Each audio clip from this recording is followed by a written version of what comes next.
West Indies को spin के जाल में फंसाने वाली कौमी टीम खुद भी लड़खड़ा गई। मुल्तान में सीरीज के दूसरे और आखिरी टेस्ट की पहली इनिंग्स में वेस्ट इंडीज के खिलाफ पाकिस्तान की बैटिंग लाइन मुश्किलात का शिकार है। मुल्तान में जारी टेस्ट मैच में पाकिस्तान के 4 बैटर्स पवेलियन लौट चुके हैं। 51 रन पर पाकिस्तान के 4 खिलाड़ी पवेलियन भेज दिए गए। कप्तान चांद मसूद 15, बाबर आजम 1 रन बनाकर चलते बने। मोहम्मद हिरारा 9 और कामरान गुलाम 16 रन बनाकर आउट हुए। केमार रोइच और गोदाकेश मोती 2-2 विकेटें लेकर नुमाया रहे। मेहमान टीम पहली इनिंग में 163 रन बनाकर आउट हुई।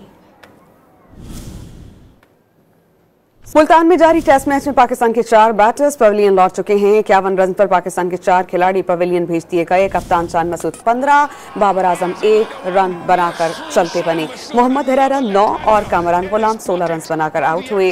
केमार रोइच और गोदाकेश मोती 2-2 विकेटें लेकर नुमाया रहे। मेहमान टीम पहली इनिंग में 163 रन बनाकर आउट हुई।